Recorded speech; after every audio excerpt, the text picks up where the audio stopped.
नमस्कार दोस्तों, स्वागत है आपका हमारे चैनल स्टेप टू अचीव में, जिसमें आज हम पढ़ेंगे केमिस्ट्री। और केमिस्ट्री में पढ़ेंगे हम परमाणु संरचना, एटॉमिक स्ट्रक्चर।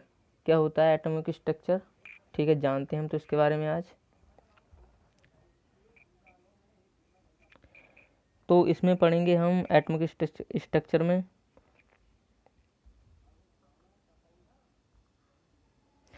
इलेक्ट्रॉन की संख्या क्या होते हैं। इलेक्ट्रॉन की संख्या क्या होती है? प्रोटॉन की संख्या पढ़ेंगे हम, जिसमें परमाणु संख्या पढ़ेंगे, एटॉमिक भार पढ़ेंगे, आइसो इलेक्ट्रॉन क्या होते हैं ये पढ़ेंगे हम, आइसो न्यूट्रॉन क्या होते हैं इसके बारे में पढ़ेंगे, आइसोटोप्स क्या होते हैं समस्थानिक, इनके बारे में जानेंगे हम आज। आइसोबार क्या होते हैं, संभारक क्या होते हैं, इसके बारे में जानेंगे हम। और आगे बढ़ते हैं हम। तो परमाणु क्या होता है? परमाणु इसको जानते हैं हम। परमाणु वह सबसे छोटा भाग जिससे फिर से विभाजित नहीं किया जा सकता, क्या कहलाता है? परमाणु कहलाता है। Atom which can not be divide. ठीक, तो एटम में क्या क्या होता है? ठीक है, तो ये हमारा कोई परमाणु है। ठीक, ये क्या है? हमारा कोई परमाणु है, जिसके अंदर क्या क्या है? जिसके अंदर न्यूट्रॉन होते हैं, प्रोटॉन होते हैं। न्यूट्रॉन में जो पॉजिटिव चार्ज होता है, न्यूट्रॉन पे कोई चार्ज नहीं होता। ठीक है, जो न्यूट्रॉन और प्रोटॉन होते हैं, जो हमारा किससे बना होता है? न्यूक्लियस से। इसके बोलते हैं न्यूक्लियस, नाभिक बोलते हैं। ठीक है, ये जो प्रोटॉन और न्यूट्रॉन होता है, ठीक है, तो जो नाभिक होता है इसके चारों ओर क्या होते हैं? इलेक्ट्रॉन चक्कर लगाते हैं। इलेक्ट्रॉन पे क्या चार्ज होता है? माइनस चार्ज, तो इस पर क्या है? Minus charge. ठीक है, इसको जाना। इसमें अब आगे बढ़ते हैं हम कि प्रोटॉन को आप हटा नहीं सकते। जो क्या हो? स्थायी हो, सामान्य अवस्था में हो। ठीक है, तो अगर आप बोलेंगे कि प्रोटॉन क्यों नहीं हटा सकते, इलेक्ट्रॉन प्रोटॉन को उनको अलग कर सकते हैं, तो मैंने क्या बोला इसमें कि जो स्थायी हो, सामान्य अवस्था में हो। ठीक है, जो जैसे हमारा ये है, ये क्या है? प्रोटॉन है। ठीक, ये है प्रोटॉन। ठीक है, और ये इलेक्ट्रॉन है, तो इलेक्ट्रॉन इससे कर दोगे अलग, तो क्या ये स्टेबल रहेगा? नहीं रहेगा ना स्टेबल। तो मैंने क्या बोला? जो स्थायी हो, सामान्य अवस्था में हो, तो उसको हम हटा नहीं सकते। अगर तुम हटा दोगे तो क्या होगा? अनस्टेबल हो जाएगा, अस्थायी हो जाएगा। ठीक, ऐसे ही हम इसमें आगे बढ़ते हैं।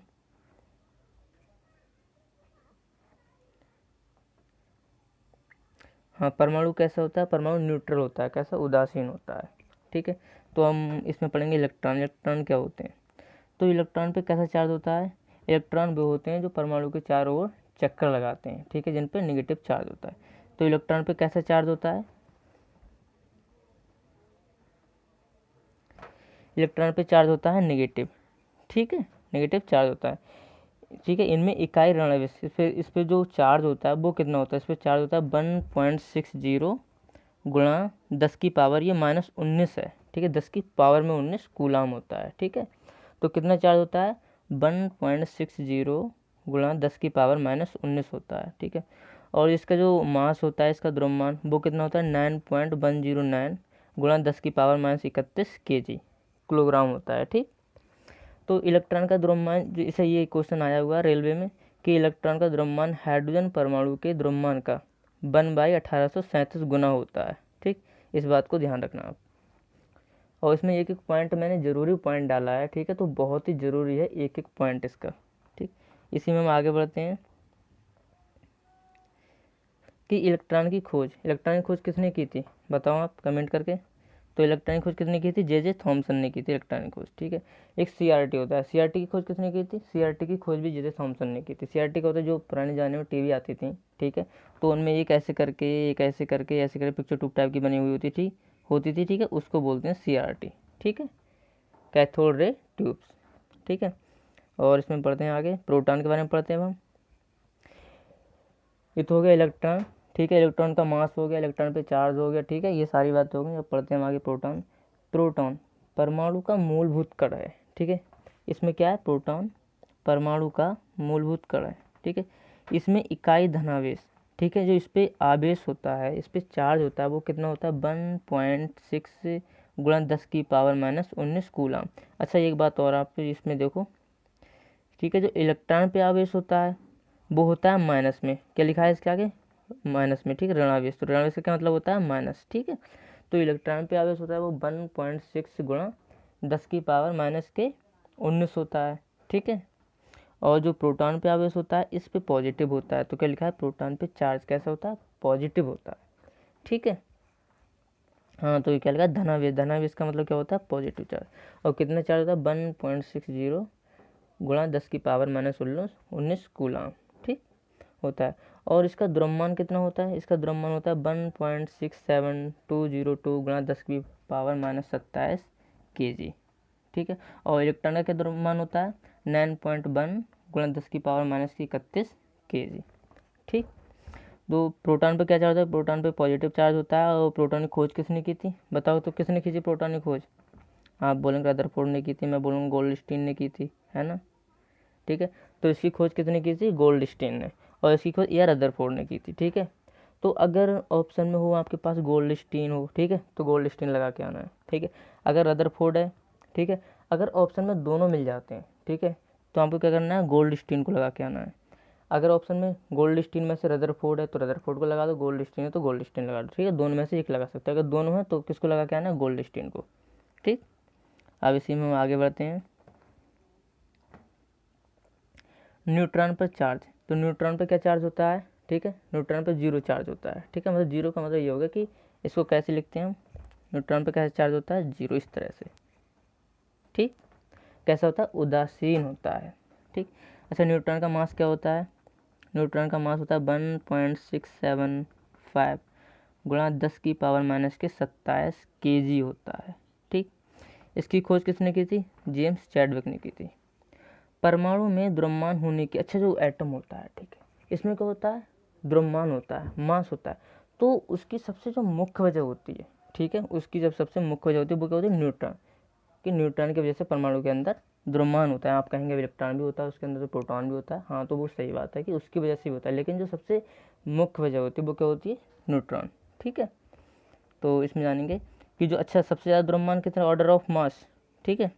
अगर आप इस तरह लिखना चाहें कि ऑर्डर ऑफ मास, ठीक है, तो इलेक्ट्रॉन को मैं छोटा बनाऊंगा, उससे बड़ा प्रोटॉन, ठीक है, और उससे बड़ा न्यूट्रॉन। तो इस बात से आप क्या समझे, इस बात से आप समझे ये कि इलेक्ट्रॉन का द्रव्यमान कम होता है, उससे ज़्यादा किसका, प्रोटॉन का होता है, उससे ज़्यादा किसका होता है, न्यूट्रॉन का। तो यही वजह होती है कि जो परमाणु का जो द्रव्यमान होता है वो, उसकी सबसे मुख्य वजह क्या होती है, न्यूट्रॉन, ठीक है। और इसमें एक चीज़ और लिख लेना, नोट कर लेना, मैं बता रहा हूँ कि जो इलेक्ट्रॉन होता है, ठीक है, इलेक्ट्रॉन कैसा, इलेक्ट्रॉन सबसे हल्का कण है, ठीक है। इलेक्ट्रॉन क्या है, सबसे हल्का कण, ठीक, लाइटेस्ट पार्टिकल, ठीक। और जो न्यूट्रॉन क्या होता है, न्यूट्रॉन कैसा है, न्यूट्रॉन सबसे भारी होता है, ठीक है। आगे बढ़ते हैं हम इसमें, और जो भी आपको समझ में ना आए तो मुझे कमेंट करके बता देना, ठीक।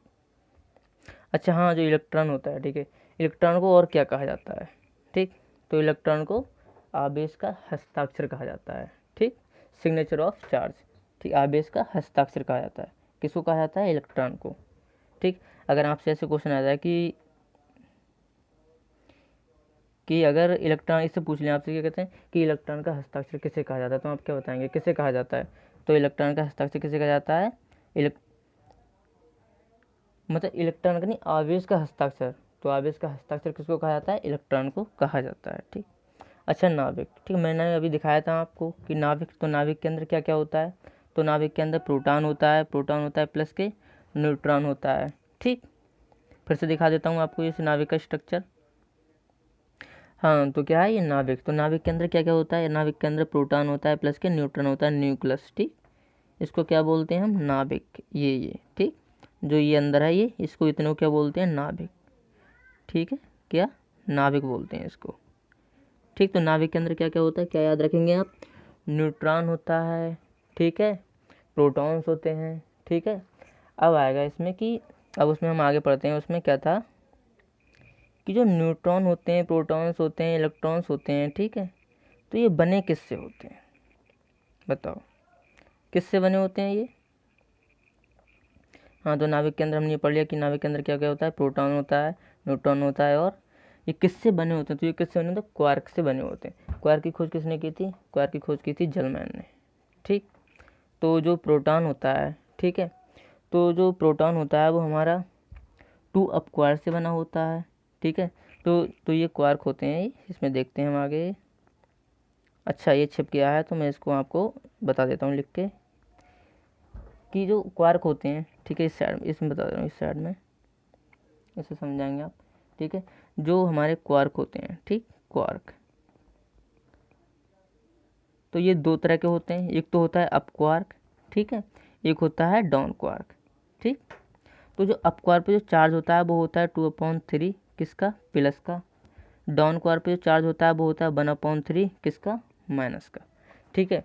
तो जो प्रोटॉन होता है हमारा, ठीक है, तो प्रोटॉन होता है जो दो अप क्वार्क से बना होता है, वन डाउन क्वार्क से बना होता है। तो आप इसको निकालिए कितना चार्ज होगा फिर प्रोटॉन पे, तो 2, ठीक है।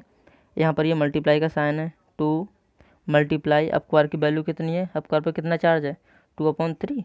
जूम करके दिखाता हूँ मैं आपको, तो कितना आ गया 2/3 प्लस के डाउन क्वार पे कितना चार्ज होता है, माइनस के 1/3। दो दो की मल्टीप्लाई, 2 दूनी 4/3, और इधर माइनस प्लस की मल्टीप्लाई होती है माइनस से, तो इधर कितना हो जाएगा 1/3। तब ये कितना हो गया, 4 में से 3 का 3/3, तो कितना आ गया, प्लस का पॉजिटिव चार्ज होता है, ठीक। जो न्यूट्रॉन पे होता है, न्यूट्रॉन पे कितना चार्ज होता है, मैंने क्या बताया, न्यूट्रॉन पे क्या होता है, जीरो चार्ज होता है, मतलब कोई चार्ज नहीं होता है। तो न्यूट्रॉन किस किस से मिलकर बनता है, 1 अप क्वार से 2 डाउन क्वार से। 1 अप क्वार की वैल्यू 2/3 होती है, प्लस की डाउन क्वार की वैल्यू माइनस के 1/3 होती है। 2 मल्टीप्लाई माइनस के 1/3 बराबर 2/3 माइनस के 2/3। तो कितना होगा, ये कट इससे कट हो जाएगा, कितना बचेगा, 0 बचेगा, ठीक। आगे समझ में आपके। तो अगर आपसे कोई पूछ लेता है कि जो इलेक्ट्रॉन होते हैं, प्रोटॉन होते हैं, ठीक है, न्यूट्रॉन होते हैं, किससे मिलकर बने होते हैं, तो आप क्या बताएंगे, क्वार्क से मिलकर बने होते हैं, ठीक है। अच्छा क्वार्क अगर आपसे पूछ ले कि क्वार्क क्वार्क किससे मिले होते हैं, तो क्वार्क किससे बने होते हैं, क्वार्क होते हैं बोसॉन का, ठीक। बोसॉन नाम सुना होगा आपने, बताओ, सुना है आपने।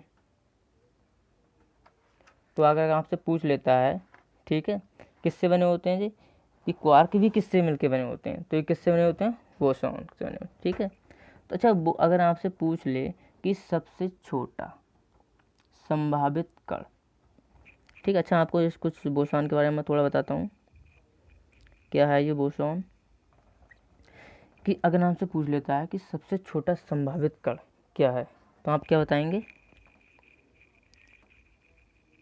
क्या बताएंगे बताओ, आप बताएंगे बोसॉन। बोसॉन कहाँ से आया, ठीक है, तो बोसॉन कहाँ पर पाया जाता है, क्वार्क के अंदर, ठीक है। तो बोसॉन कहाँ से आया, ये आया इस तरह से, बोस और ऑन, ठीक है। ऑन का कोई मतलब नहीं होता, अब बोस का देखो क्या मतलब होता है, जानेंगे हम, ठीक है। तो इसके बारे में हम जानते हैं बोस कैसे आया। तो आपने नाम सुना होगा सत्येंद्र नाथ, सत्येंद्र नाथ बोस, ठीक है। तो कहाँ से आया, ये उनके नाम से आया, उन्होंने इसकी खोज की थी, ठीक। कहाँ से आया, उनके नाम से आया, ठीक है। तो सत्येंद्र नाथ बोस, ठीक है। तो क्या है, इन्होंने क्या किया था कि इन्होंने पदार्थ की पांचवी व्यवस्था खोजी थी। बोसॉन कहाँ से आया, तो वो यहाँ से आया था, ठीक है। तो इन्होंने, आपने एक चीज़ और जाननी होगी, तो इन्होंने पदार्थ की पांचवी अवस्था खोजी थी। अब आप बोलेंगे कि मैंने तो 3 ही अवस्था पढ़ी है, ठीक है, आप बताएंगे ना कि हमने तो आज तक 3 ही पढ़ी होंगी, ठीक। तो देखो 5 कौन सी अवस्था, मैं यहाँ पर डिटेल्स में नहीं बताऊँगा, बट आपको उनका नाम बता देता हूँ, ठीक, कौन कौन सी अवस्था होती है। तो आपने एक तो पढ़ा होगा सॉलिड, बिल्कुल होता है। सेकेंड पढ़ा होगा लिक्विड, द्रव, बिल्कुल पढ़ा होगा। थर्ड पढ़ा होगा आपने गैस, ये भी पढ़ा होगा, ठीक है। फोर्थ आपने पढ़ा होगा प्लाज्मा, अगर ना पढ़ा हो तो जान लो, ठीक। और चौथी, पांचवी जो अवस्था होती है वो कौन सी होती है, Bose Einstein, Bose Einstein condensate, ठीक। इसे क्या बोलते हैं, बोस आइंस्टीन संघनित द्रव, ठीक, बोस आइंस्टीन कंडेंसेट, ठीक। तो ये होती है हमारी पांचवी अवस्था, ठीक। जान लिया आपने कितनी अवस्था होती हैं, 5 अवस्थाएं होती हैं। डिटेल्स में आपको मैं बाद में बताऊंगा, पहले हम किसके बारे में पढ़ रहे हैं, परमाणु स्ट्रक्चर के बारे में, परमाणु संरचना, ठीक। तो इसमें अब आगे बढ़ते हैं हम। तो नाभिक होता है, ठीक, कहाँ थे हम, नाभिक पे। तो नाभिक का जो आकार होता है वो कितना होता है, 10 की पावर माइनस के 15 मीटर, 10 की पावर माइनस के 15 मीटर, 10 की घात माइनस के 15। और जो इसको फर्मी भी बोलते हैं, ठीक है। तो 10 की पावर, ठीक है, तो 1 फर्मी इक्वल टू कितना होता है, 10 की पावर माइनस के 15 मीटर, ठीक है। तो आगे समझ में, तो इसको या तो ये बोलेंगे 10 की पावर माइनस 15 मीटर या बोलेंगे 1 फर्मी, ठीक। और जो परमाणु की त्रिज्या होती है वो कितनी होती है, 10 की पावर माइनस के 10 मीटर, ये भी मीटर में होगा, ठीक है। और 1 एंगस्ट्रॉम, ठीक है। 1 एंगस्ट्रॉम इक्वल टू 1 एंगस्ट्रॉम का साइन ऐसे करके होता है, एक के ऊपर एक जीरो टाइप का लगा होता है, ठीक है। तो क्या होता है, 10 की पावर 10 मीटर, ठीक। तो नाभिक का आकार पता लग गया आपको कितना होता है, परमाणु की त्रिज्या पता लग गया आपको कितनी होती है, ठीक है। तो इसकी एसआई यूनिट क्या होती है, ठीक है। तो एटॉमिक साइज है, ठीक है, उसकी एसआई यूनिट क्या होती है, एंगस्ट्रॉम, ठीक है। 10 की पावर माइनस के 10 मीटर, 1 एंगस्ट्रॉम का, ठीक। जो एटॉमिक न्यूक्लियर होता है, ठीक है, इसकी यूनिट क्या होती है, फर्मी, ठीक है। 10 की पावर माइनस के 15 मीटर, 1 फर्मी इक्वल टू, ठीक है। आगे पढ़ते हैं। अच्छा, नाभिक, नाभिक की खोज कैसे की, किसने की, तो किसने की थी, नाभिक की खोज रदरफोर्ड ने की थी, ठीक है। किससे की थी, अल्फा प्रकीर्णन परीक्षण द्वारा, ठीक है। तो मैं ये पूरी डिटेल्स में आपको ये नाभिक की खोज कैसे हुई थी, ठीक है, वो आपको पढ़ाऊंगा जब परमाणु मॉडल पढ़ाऊंगा आगे नेक्स्ट लेक्चर में, ठीक है। उसमें बताऊंगा आपको पूरा डिटेल्स में कि कैसे परमाणु की खोज रदरफोर्ड ने की थी, ठीक। इसको जानने के लिए मेरी दूसरी वीडियो जरूर देखना, और बहुत अच्छे से बताऊंगा डिटेल्स में। अच्छा, प्रोटॉन और न्यूट्रॉन के बीच, ठीक है, प्रोटॉन और न्यूट्रॉन के बीच कौन सा बल होता है बताइए, तो कौन सा बल होता है, नाभिकीय बल होता है, ठीक है, न्यूक्लियर फोर्स, ठीक। नाभिकीय बल जो होता है, नाभिकीय बल जो होता है प्रकृति का सबसे शक्तिशाली बल होता है। नाभिकीय बल कैसा होता है, प्रकृति का, नेचर का सबसे शक्तिशाली बल है, ठीक।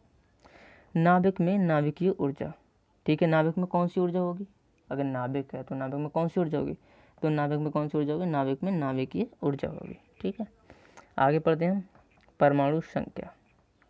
तो परमाणु संख्या कम से कम आप कितनी भी कम याद करेंगे तो कम से कम 1 से 20 तक तो याद कर ही लेना, बहुत अच्छे से, ठीक।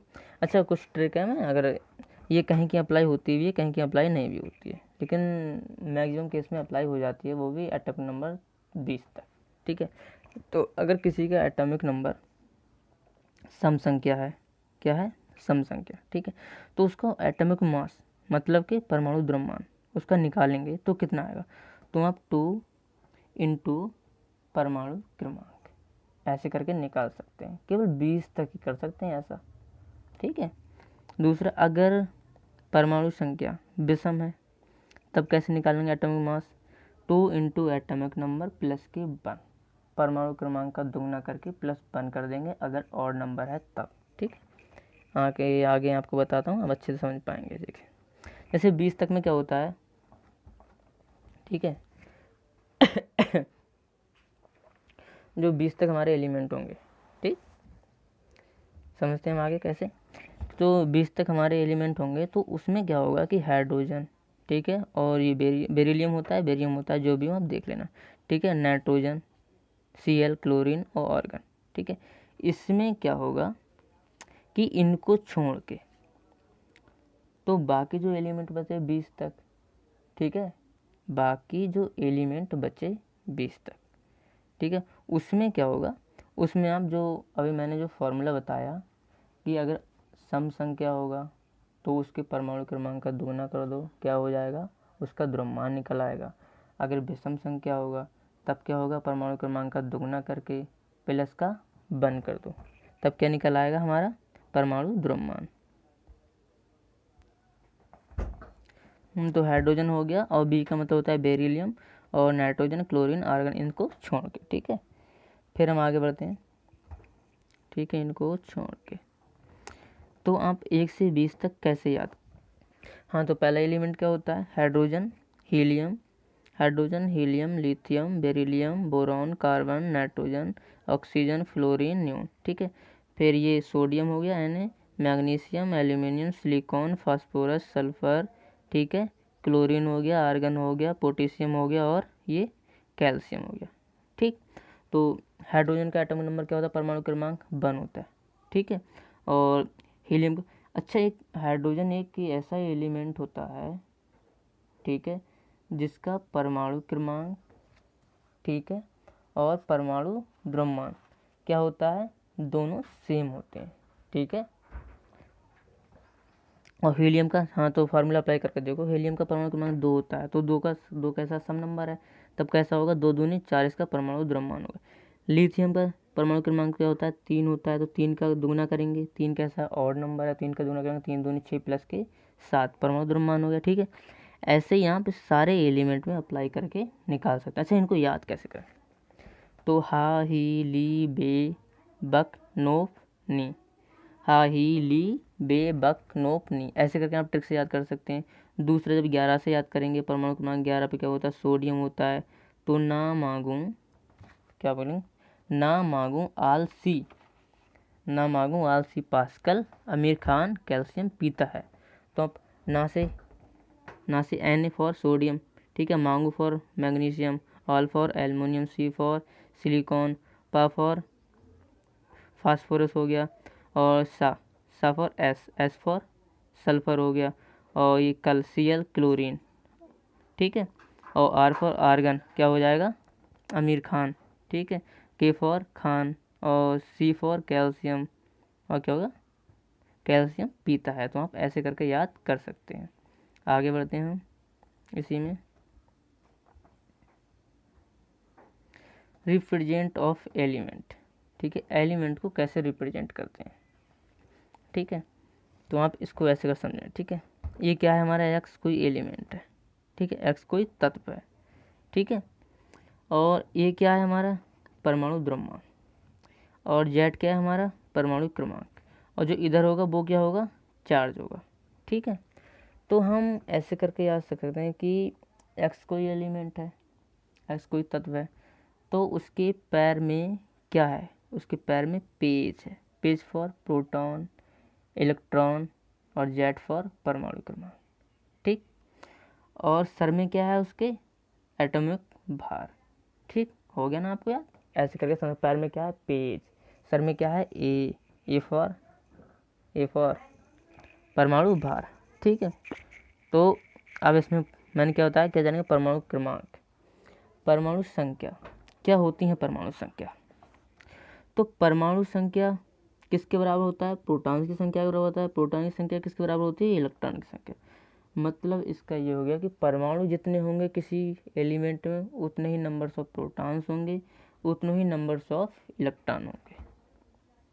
क्या होंगे, नंबर्स ऑफ इलेक्ट्रॉन होंगे। जैसे हमारा कोई एलिमेंट है बी फॉर बोरॉन, ठीक है, एलिमेंट है, तो इसमें जो 10 है परमाणु भार है, और जो इसमें 5 है वो क्या है हमारा, बताइए आप, क्या है हमारा, वो हमारा परमाणु क्रमांक है। तो जेड फॉर परमाणु क्रमांक, अब जो इसको दूसरा पेन ले लेते हैं हम, जिससे आपको पता लगे मैं कहाँ पर लिख रहा हूँ। ठीक, समझो, तो जेड फॉर परमाणु क्रमांक, परमाणु क्रमांक कितना है इस बोरान तत्व का, 5 है। ठीक, और पी फॉर परमाणु संख्या, हाँ परमाणु संख्या मतलब परमाणु नहीं, प्रोटॉन की संख्या, numbers of proton, P for proton की संख्या, प्रोटॉन की संख्या कितनी है, वो भी 5। परमाणु संख्या को हम जेड से डिनोट करते हैं, नंबर्स ऑफ प्रोटॉन को पी से डिनोट करते हैं, नंबर्स ऑफ इलेक्ट्रॉन को हम ई से डिनोट करते हैं। तो इलेक्ट्रॉन कितने होंगे, जितने प्रोटॉन होंगे, जितनी परमाणु संख्या होगी, ठीक है, उतने क्या होंगे, इलेक्ट्रॉन होंगे इसमें। तो इलेक्ट्रॉन कितने होंगे हमारे, 5 होंगे इसमें। न्यूट्रॉन को कैसे निकालते हैं, तो न्यूट्रॉन को हम अभी मैं आगे बताऊंगा, आप जान ले कि 10 माइनस के 5 बराबर 5। मतलब कि जब परमाणु भार में से ऊपर की संख्या में से नीचे संख्या को माइनस कर देते हैं तो हम क्या निकल जाता है, हमारा न्यूट्रॉन निकल जाता है। ठीक है, अभी थोड़े आगे बता दूंगा अच्छे से। जो परमाणु भार कितना होता है, परमाणु भार को हम ए से डिनोट करते हैं। ठीक है, वो कितना होता है, 10 होता है। ठीक, तो इसी में हम अब आगे बढ़ते हैं। अब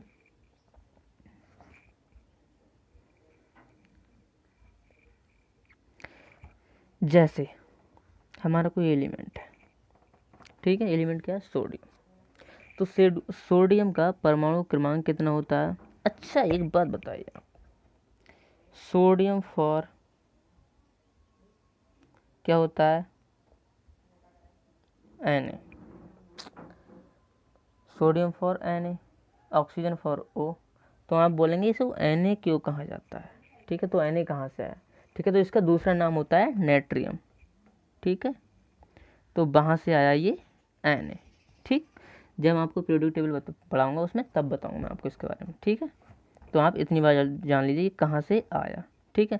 हाँ तो हम कहाँ थे, आगे बढ़ते हैं। यहाँ पर हम थे यहाँ पर कि जैसे इसको समझते हैं ठीक से, इलेक्ट्रॉन प्रोटॉन न्यूट्रॉन सबको समझेंगे आज, आप सबके बारे में जानेंगे आज, कोई भी चीज़ नहीं छूटेगी आज, बेफिक्र होकर आप बैठिए आज पढ़ने के लिए मेरे साथ में। जैसे कोई एलिमेंट है हमारा सोडियम, सोडियम किससे डिनोट करते हैं, Na से। परमाणु भार कितना है उसके ऊपर, 23 है। परमाणु क्रमांक कितना है इसका, 11। अच्छा एक है हमारे पास 23, सोडियम के ऊपर क्या है, चार्ज प्लस एक, और इतना परमाणु क्रमांक 11 है, इसका परमाणु भार कितना है, 13। एटॉमिक मास कितना है इसका, 13। एक है हमारे पास ऑक्सीजन, ऑक्सीजन का परमाणु क्रमांक एटॉमिक नंबर कितना है, 8, ठीक है, और इसके ऊपर चार्ज कितना है, ठीक है, बताओ कितना चार्ज है इसके ऊपर, 2 नेगेटिव का। तब आप मुझे ये बताइए कि अभी मैंने बताया कि जो नीचे लिखा होगा उसको तो बोलेंगे हम प्रोटॉन की संख्या, इलेक्ट्रॉन की संख्या, ठीक। आगे समझो क्या बोलेंगे हम, एटॉमिक नंबर। ये बात आ गई आपके समझ में। तो आप मुझे इतने बताइए कि इसमें प्रोटॉन कितने होंगे, बताइए कितने प्रोटॉन होंगे। तो आप ये बात तो आप आसानी से बता सकते हैं। हाँ तो क्या हम पढ़ रहे थे कि इसमें क्या था कि जो प्रोटॉन होंगे वो तो 11 होंगे, कि नंबर्स ऑफ प्रोटॉन बराबर होंगे परमाणु क्रमांक के। ये भी 11 होंगे, इसमें भी प्लस वाले में भी, ऑक्सीजन में भी कितने होंगे, 8। तो जब हम इलेक्ट्रॉन निकालते हैं, ठीक है, तो हम इसमें कन्फ्यूजन हो जाता है कि अगर उसके ऊपर चार्ज लगा हुआ तब उसके ऊपर कितने इलेक्ट्रॉन होंगे, ठीक है। तो आप ऐसे समझिए आप कि कैसे समझिए, ऐसे समझिए, मैं समझाता हूँ आपको।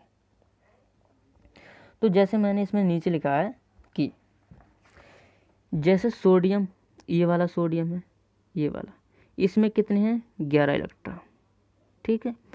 तो ये वाला सोडियम है, तो जब इसके ऊपर चार्ज होता है पॉजिटिव, ठीक है, तो हम क्या करते हैं, परमाणु क्रमांक में से जितने पॉजिटिव चार्ज होते हैं उसको करते हैं माइनस, वो आती है इलेक्ट्रॉन की संख्या निकल के, ये पॉजिटिव और नेगेटिव वाले केस में करते हैं।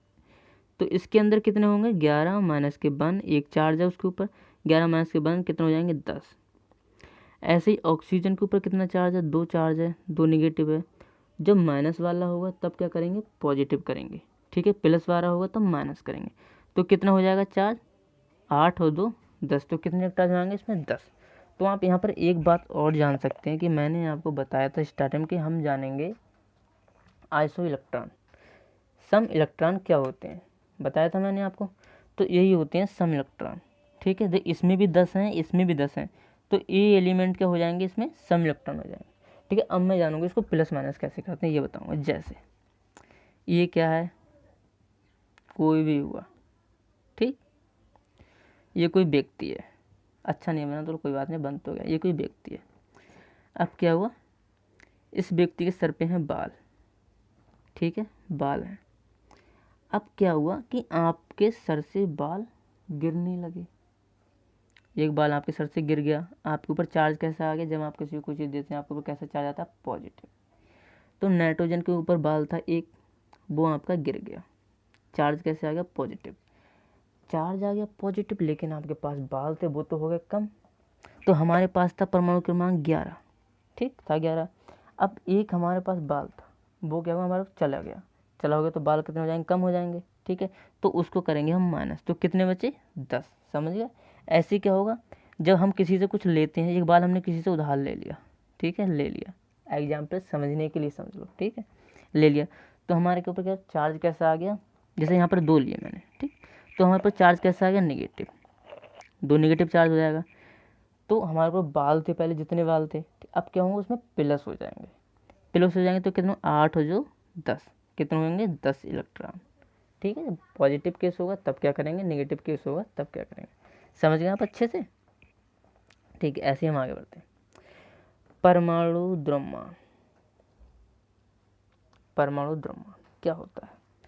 प्रोटॉन की संख्या प्लस के न्यूट्रॉन की संख्या,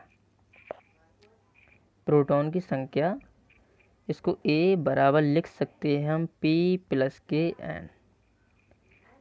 तो प्रोटॉन की संख्या प्लस के, ठीक है, न्यूट्रॉन की संख्या, तो क्या हो जाएगा हमारा परमाणु द्रव्यमान।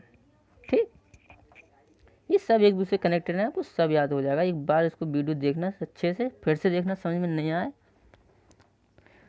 तो हम क्या करेंगे, हमने क्या बताया, नंबर्स ऑफ न्यूट्रॉन्स भी जानेंगे, नंबर्स ऑफ प्रोटॉन्स भी जानेंगे, हर चीज़ जानेंगे। ठीक, तो आप ऐसे करके लिख लीजिए कि हर न्यूट्रॉन को अपने ऊपर क्या होता है, कि हर किसी को अपने ऊपर क्या होता है, नाज होता है।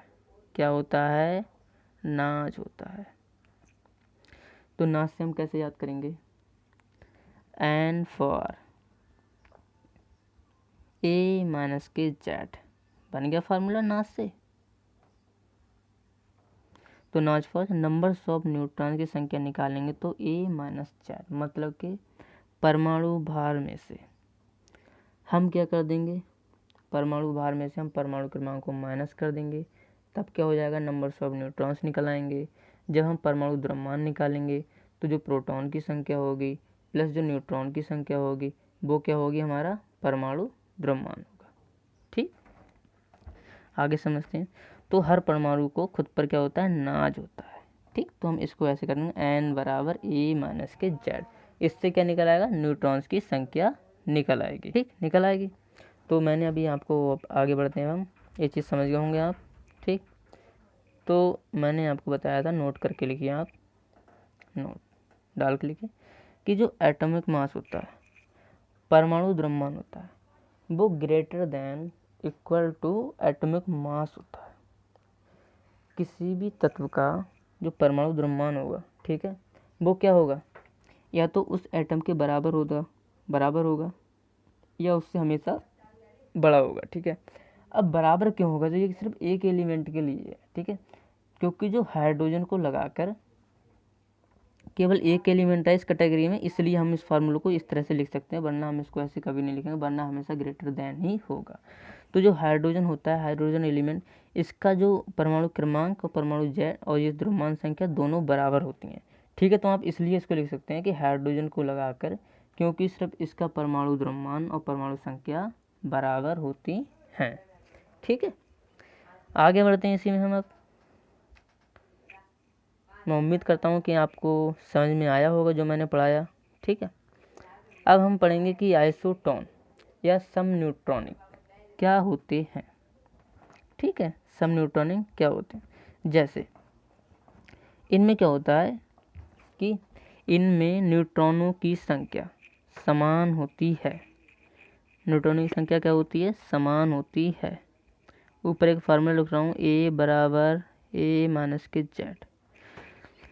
तो इनमें क्या होता है, न्यूट्रॉनों की संख्या समान होती है। जैसे उदाहरण 1s3 तथा 2He4, He का मतलब हीलियम, दोनों में न्यूट्रॉनों की संख्या 2 है। बताओ कैसे 2 है। मैंने क्या होता है, न्यूट्रॉन की संख्या कैसे निकालते हैं, परमाणु भार इसका कितना है, 4 है। ठीक है, ओह थोड़ा मिस्टेक हो रहा है यहाँ पर।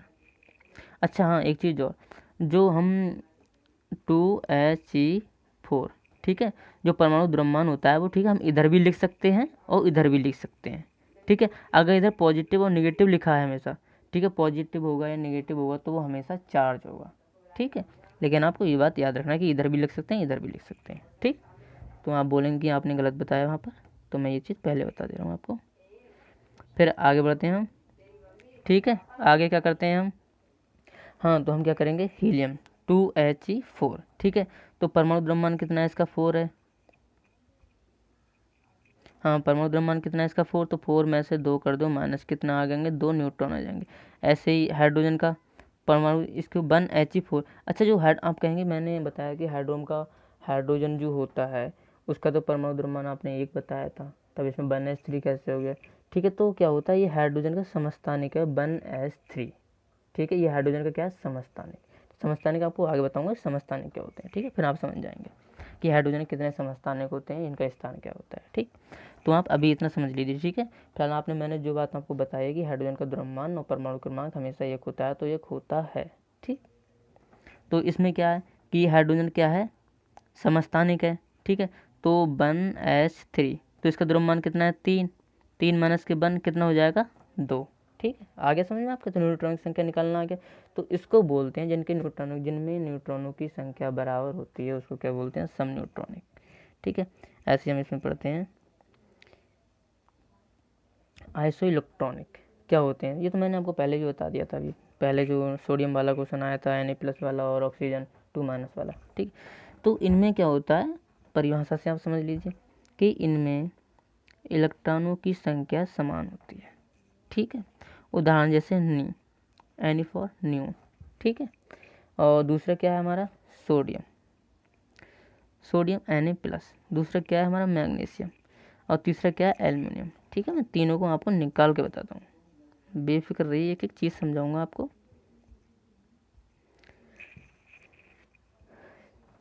चाहे आप, हाँ ठीक है, न्यून। ठीक है, न्यून में क्या होता है, कितना होता है इसका परमाणु क्रमांक 10 होता है, तो इसमें इलेक्ट्रॉन कितने होंगे 10 होंगे। दूसरी चीज़ Na+ का आपको अभी ऊपर बताया था, Na+ का परमाणु क्रमांक कितना होता है बताइए, 11 होता है। एक चार्ज है तो 11 माइनस के 1 बराबर 10। खुश। ऐसी एल्युमिनियम, एल्युमिनियम का कितना होता है एटॉमिक नंबर, तो हो गया एल्युमिनियम +3 चार्ज है इसके ऊपर। ठीक है, और कितना है ये 13। तो जब प्लस चार्ज होता है तो हमारे पास से इसका मतलब कोई चीज़ चली गई, हमारे पास 3 बाल थे हमारे सर पे, वो भी कोई ले गया। क्या हुआ, ले गया, हम क्या हुआ गंजे हो गए। तब हम 3 माइनस के 3 बराबर 13, मतलब 13 माइनस के 3 बराबर कितना हो जाएगा 10। इसमें इलेक्ट्रॉन बराबर हो गए। तो दूसरा देखिए आप, अच्छा मैंने मैग्नीशियम छोड़ दिया था। ठीक है, मैग्नीशियम को देख लीजिए आप, ये है हमारा मैग्नीशियम का कितना चार्ज है 2+ का। ठीक, और मैग्नीशियम का परमाणु क्रमांक कितना होता है 12। ठीक है, अभी मैं आपको परमाणु क्रमांक और अच्छे से याद करा दूंगा। ठीक है, जब हम क्या करेंगे पीरियोडिक टेबल पढ़ेंगे, ठीक, उसमें अच्छे से याद करूँगा ट्रिक के साथ, और अच्छी ट्रिक इससे। ठीक है, यहाँ पर बताऊँगा तो आपके समझ में नहीं आ पाएगी अभी। ठीक है, आप बेसिक से चलिए, बिल्कुल छोटी छोटी चीज़ों को समझते हुए अभी। तो हाँ, इसमें क्या था, मैग्नीशियम का परमाणु क्रमांक कितना होता है 12। ठीक है, तो जो चार्ज कितना है 2, तो 12 माइनस के 2 बराबर कितना हो जाएगा 10। ठीक है, आगे समझ में, आगे बढ़ते हैं हम। समस्थानिक शब्दों को समझिए आप, किसको समझना है आपको, शब्दों को। इसको मिटा दूं मैं यहाँ पर थोड़ा सा। इस पीडीएफ में मैंने खुद से बनाई है, और एक एक काम की चीज़ डाली है, एक एक पॉइंट इसमें बहुत ही काम का है आपके। इसको करने के बाद आप क्वेश्चन प्रैक्टिस करना जरूर से जरूर। ठीक है, एक एक प्रश्न होगा आपसे। तो समस्थानिक आइसोटोप्स क्या होते हैं, समस्थानिक में परमाणु क्रमांक समान होते हैं, परमाणु द्रव्यमान संख्या भिन्न होती है। ठीक है, इनमें प्रोटॉनों की संख्या समान होती है, क्योंकि प्रोटॉन की संख्या जो होती है हमेशा नंबर्स ऑफ एटॉमिक नंबर के बराबर होती है, परमाणु क्रमांक के बराबर होती है। लेकिन न्यूट्रॉनों की संख्या भिन्न होती है। क्या होता है, न्यूट्रॉनों की संख्या भिन्न होती है। परमाणु क्रमांक कैसा होता है, अलग हो गया, तो परमाणु क्रमांक कैसा हो गया, इसमें क्या समझता है, परमाणु क्रमांक समान होता है। परमाणु क्रमांक तो इनके समान होंगे, लेकिन द्रव्यमान संख्या होगी भिन्न होगी। जब द्रव्यमान संख्या भिन्न होगी, परमाणु क्रमांक समान है, तो द्रव्यमान संख्या अलग अलग होती जाएगी, तो न्यूट्रॉन की संख्या खुद अलग हो जाएगी। ठीक है, उदाहरण हाइड्रोजन के समस्थानिक, मैंने क्या बोला था कि जो हाइड्रोजन के होते हैं वो 3 समस्थानिक होते हैं। एक 1s1 होता है, एक 1s2 होता है, एक 1s3 होता है। 1s1 को प्रोटियम बोलते हैं, 1s2 को ड्यूटेरियम बोलते हैं। ठीक है, डी से डिनोट करते हैं इसे, और 1s3 को ट्राइटियम बोलते हैं, जिसे टी से डिनोट करते हैं। ठीक है, ट्राइटियम। ठीक है, टी क्या है हमारा रेडियो एक्टिव, तो ये हमारा क्या होगा रेडियो एक्टिव। ठीक, तो इसमें क्या है, अब देखो इसमें परमाणु क्रमांक तो क्या हो गया समान हो गया ना, परमाणु क्रमांक समान। ठीक है, और इसमें जो द्रव्यमान संख्या है, द्रव्यमान संख्या ऊपर है, वो क्या हो गया, द्रव्यमान संख्या क्या है ऊपर, वो क्या हो गया, इसमें 1 है, इसमें कितना 2, तो द्रव्यमान संख्या क्या हो गई, अलग हो गई। इसमें क्या है 3 द्रव्यमान संख्या, द्रव्यमान संख्या क्या हो गई अलग। तो आप समस्थानिक, समस्थानिक का मतलब वो होता है जो एक ही स्थान पे हो। अब जैसे हाइड्रोजन के समस्थानिक हैं, तो हाइड्रोजन एक ही स्थान पे होगा, ठीक है। अच्छा एक चीज़ और, जो हाइड्रोजन होता है वो क्या होता है, एक आवारा एलिमेंट है। तो ऐसा आप ऐसे कर समझ सकते हैं, आपके गांव में, शहर में, आपके पास पड़ोस में कोई आवारा व्यक्ति होता है, तो आप उसको क्या करिए, आवारा करके मत बुलाइए, बुरा मान जाएगा। आप उसको क्या बुलाएंगे आज से, हाइड्रोजन, ठीक है, कि हाइड्रोजन कहाँ से घूम के आ रहा है, इस तरह से। तो हाइड्रोजन क्या होता है, हाइड्रोजन एक आवारा एलिमेंट है, ठीक है। तो मैं आशा करता हूँ ऐसे कि आपको ये समझ में आया होगा। समस्थानिक क्या होते हैं, समस्थानिक वो होते हैं जिनके परमाणु क्रमांक तो समान होते हैं लेकिन परमाणु द्रव्यमान संख्या भिन्न होती है, ठीक है। इनमें प्रोटॉनों की संख्या समान लेकिन न्यूट्रॉनों की संख्या क्या होती है, भिन्न होती है, ठीक। और मैंने आपको अच्छे से समझाया कि क्या होते हैं हमारे न्यूट्रॉन, क्या होते हैं हमारे प्रोटॉन, क्या होते हैं हमारा परमाणु द्रव्यमान, ठीक। अब पढ़ते हैं समभारिक। एक होता है समस्थानिक, एक होता है समभारिक, ठीक है। इनके ऊपर बहुत अच्छे से क्वेश्चन बन जाता है, डेफिनेशन ही आ जाती है कि अगर जिसकी परमाणु क्रमांक समान है तो वो क्या है, या जिसका परमाणु द्रव्यमान संख्या समान है तब वो क्या है, ठीक। तो समभारिक में क्या होता है, इनमें द्रव्यमान संख्या समान होती है, उसमें क्या था, समस्थानिक, स्थान बदलता है तो परमाणु क्रमांक बदलता है, ठीक। स्थान नहीं बदलेगा, परमाणु क्रमांक नहीं बदलेगा, तो इसलिए समस्थानिक, सम स्थान, ऐसे करके समझिए, आप शब्दों को समझिए। तो इनमें द्रव्यमान संख्या समान होती है परंतु परमाणु क्रमांक भिन्न होता है। परमाणु क्रमांक क्या होता है, अब इसमें उसमें क्या, समभारिक, समभारिक, इसका भार बराबर होगा, समभारिक, ऐसे करके समझिए। इसमें क्या, परंतु परमाणु क्रमांक क्या होता है, भिन्न होता है। द्रव्यमान संख्या समान होगी, भार समान हो गया, लेकिन क्रमांक क्या हो गया, अलग हो गया, अलग अलग जगह के हो गए। इनमें न्यूक्लियनों की संख्या समान तथा प्रोटॉनों की संख्या भिन्न होती है, ठीक। जैसे, अच्छा भाग रहा है ये, पकड़ लिया, देखो अब क्या हुआ, आर्गन का अलग स्थान है, पोटेशियम का अलग स्थान है, कैल्शियम का अलग स्थान है, लेकिन क्या हुआ इसमें, इनकी द्रव्यमान संख्या 40, इसकी भी द्रव्यमान संख्या 40 और इसकी भी द्रव्यमान संख्या 40, तीनों की द्रव्यमान संख्या क्या हुआ, 40 हो गई। तो इसलिए आप समझ जाइए कि बिल्कुल ऐसे डिक्टो क्वेश्चन आता है, बिल्कुल ऐसे ही पेपर में लिख के, कि अगर ऐसे एलिमेंट दे देगा आपको बताएगा कि ये समभारिक है या समस्थानिक है, ठीक। तो आपको परिभाषा जब पता होगी, ठीक है, तो आप बिल्कुल बता पाएंगे कि इनमें द्रव्यमान संख्या समान हो गई लेकिन परमाणु क्रमांक इन तीनों का 18 है, इसका 19 है, इसका 20 है, क्या हो गया, अलग हो गया, ठीक है। तो आज के लिए बस इतना ही रखते हैं, ठीक है। मैं ऐसी उम्मीद करता हूँ आपसे कि मैंने जो भी पढ़ाया आपके समझ में आया होगा, और अगर आपके समझ में आया तो प्लीज़ वीडियो को लाइक करो और शेयर करो ज़्यादा से ज़्यादा, और मेरे चैनल को सब्सक्राइब करो, ठीक है। तो अब मैं नेक्स्ट वीडियो में आपको पढ़ाऊँगा परमाणु मॉडल, और बहुत ही अच्छे से एक्सप्लेन करके आपको समझाऊँगा, ठीक है। तो ज़रूर देखना मेरी दूसरी वाली वीडियो, ठीक है। तो आज के लिए धन्यवाद।